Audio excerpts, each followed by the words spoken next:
BPSC प्रधान शिक्षक और प्रधान अध्यापक परीक्षा के पाठ्यक्रम आधारित प्रिपरेशन के लिए आप हमारे चैनल को सब्सक्राइब करें। साथ ही साथ कंप्लीट पीडीएफ प्रिंटेड नोट्स के लिए कॉल व्हाट्सएप करें 7631314948 पर और पाएं सिलेबस बेस्ड कंप्लीट नोट्स के साथ साथ सफिशिएंट ऑब्जेक्टिव क्वेश्चन कलेक्शन। साथ में आपको मिलेगा लाइव क्लासेज और प्रैक्टिस सेट।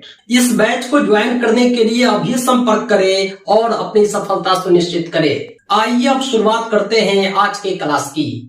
दोस्तों, आज की इस वीडियो में हम जीव विज्ञान की कुछ महत्वपूर्ण शाखाओं को समझेंगे।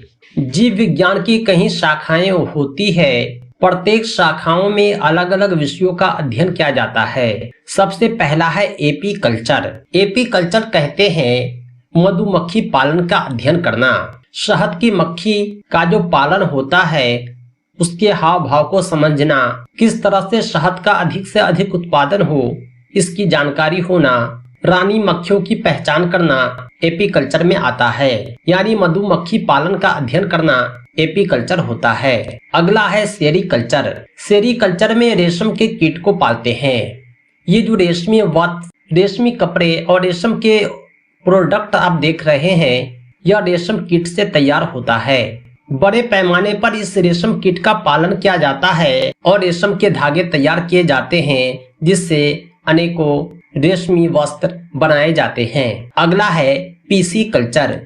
पीसी कल्चर कहते हैं मत्स्य पालन का अध्ययन। समुद्र, तालाब, झील आदि में मत्स्य पालन होता है। बड़े पैमाने पर मछलियों का पालन किया जाता है। मछली पालन से संबंधित ज्ञान को पीसी कल्चर कहते हैं। पीसी कल्चर काफी इम्पोर्टेंट है मछली पालन के लिए। इसमें मछलियों के प्रजातियों का अध्ययन होता है, उसके पालन के गुण सिखाए जाते हैं। अगला है पीसी कल्चर के बाद माइकोलॉजी। इसमें कवक का अध्ययन करते हैं। कवक अध्ययन का एक अलग शाखा ही होता है माइकोलॉजी। माइकोलॉजी के बाद अगला है फाइकोलॉजी। फाइकोलॉजी में शैवाल का अध्ययन करते हैं। अगला है पोमोलॉजी।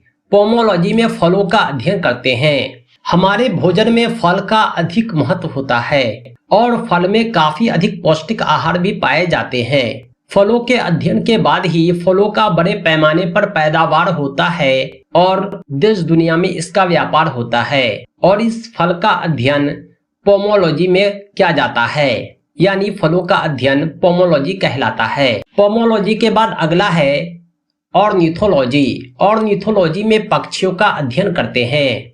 पक्षियों की अनेकों प्रजातियों का अध्ययन होता है। उनके ब्रीडिंग का स्टडी किया जाता है। उनके भोजन, खान पान, रहन सहन आदि जानकारियां दी जाती है। पक्षियों के इस अध्ययन को ऑर्निथोलॉजी कहते हैं। अगला है इक्थियोलॉजी। यह है मछलियों का अध्ययन। ऊपर हमने पढ़ा था पीसी कल्चर, इसमें मछली पालन का अध्ययन होता है, जबकि इक्थियोलॉजी में मछलियों का अध्ययन किया जाता है। मछली की प्रजाति के बारे में, मछली के खान पान के बारे में, उसके रिप्रोडक्शन के बारे में जानकारी दी जाती है। अगला है इंटोमोलॉजी। इसमें कीट का अध्ययन करते हैं।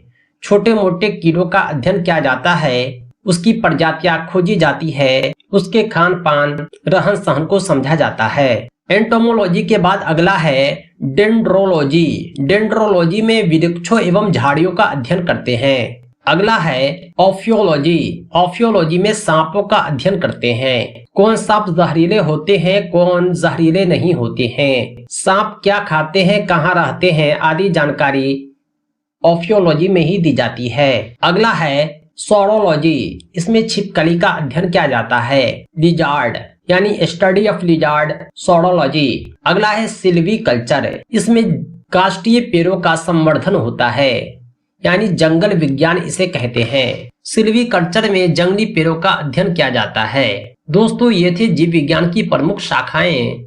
परीक्षा में एक न एक प्रश्न इस टॉपिक से जरूर उठाए जाते हैं, इसलिए आप इस वीडियो को 2-4 बार जरूर देख लें, अच्छे से याद कर लें ताकि आपसे एक भी क्वेश्चन मिस न हो सके।